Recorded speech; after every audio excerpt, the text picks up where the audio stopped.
శ్రీవారి ప్రసాదం లడ్డు తయారీలో జరిగిన అపచారానికి ప్రాయశ్చిత్తపు దీక్షకు గాను సంఘీభావంగా ముమ్మడివరం నియోజకవర్గం జనసేన పార్టీ ఆధ్వర్యంలో పల్లవరపాలెం శ్రీ వెంకటేశ్వర స్వామి ఆలయం వద్ద ప్రత్యేక పూజలు నిర్వహించారు. ముందుగా జనసేన వీర మహిళల ఆధ్వర్యంలో వృద్ధ గౌతమి గోదావరి నుంచి జలాలు తీసుకువచ్చి ఆలయంలో సంప్రోక్షణ చేశారు. ఈ కార్యక్రమంలో గుద్దటి జమ్మి, మద్యంశెట్టి పురుషోత్తం, బద్రీరామ తదితరులు పాల్గొన్నారు.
श्री महागणाधिपति महागणाधिपति लक्ष्मी गर्भस्थल विश्वक्षेणाय नमः ध्यायामि ध्यानं समर्पयामि ओम विग्रहराजमावाहयै गणाधिपमावाहयै गणाधिपमावाहयै अंदर गिद्दल తర్వాత వచ్చే महागणाधिपमावाहयै लक्ष्मी गणपतिमावाहयै आवाहनं सजातो अच्चरितावाचात्म मधुवरं यत्परगण अवशा देवा यज्ञमतनवदं वसंतासाचिदं गेष्म युष्म शरदवे सप्तास्य संवरात्रे सप्तः समिधपदातेन देवाचंद साज्यार्षदस्मा आदिज्ञ सर्वोदन अर्ज सामार्जन जंदागम निचरस्मा आजत सस्मा अजावय श्री भोजन फलोदक शुद्धोदक स्नानदप स्नानादम शुद्धाजमदम दिव्यश्री चंदनम धोर्पम गंधद्वारांध्रा दशाम नित्यविष्टांग रेषणेयन ईश्वरेकं सर्वोदानं तामिं दिव्यश्री चंदनम धोर्प्याय आयने देवरायने दोर्वार निष्पणे समुद्रसग्राय पुष्पासनं समर्पयामि ओम श्रीनिवासाय नमः ओम लक्ष्मीपदये नमः महादेवाय नमः तिरुवाक्षाय नमः गुरुराद्रिवासाय नमः अंजनाद्रिवासाय नमः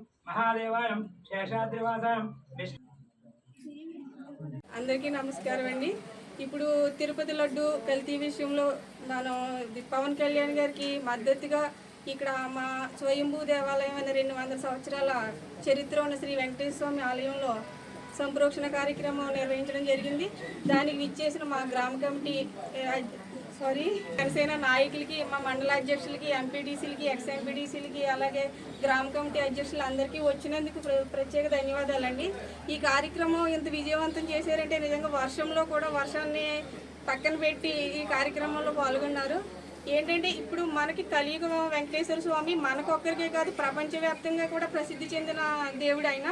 కానీ ఆయన విషయంలోనే కల్తీ జరిగింది. ఆ కల్తీ ఏ ప్రభుత్వం వల్ల జరిగినా కూడా అది ప్రాయశ్చిత్తం ఖచ్చితంగా వాళ్ళు అనుభవించాలి. కాకపోతే ఏంటంటే ఇప్పుడు పవన్ కళ్యాణ్ గారు ఇంకో విషయం అండి, నేను ఇది మాట్లాడుతున్నాను, నేను తప్పుగా అనుకోవద్దు. పవన్ కళ్యాణ్ గారు సనాతన ధర్మాన్ని కాపాడాలనే ఉద్దేశంతో ఆయన ముందుకొచ్చి ఈ కార్యక్రమాన్ని నిర్వహిస్తున్నారు. కాకపోతే కొంతమంది ద్రోహులు అన్నాలు, మరి వాళ్ళని ఏమన్నాలో నాకు తెలియదు, ఆయన మత చిచ్చులు పెడుతున్నారు, కుల చిచ్చులు పెడుతున్నారని మాత్రం ప్రచారాలు చేస్తున్నారు. ఇది సనాతన ధర్మం కాపాడటానికి మాత్రమే ఆయన చేస్తున్న కార్యక్రమం.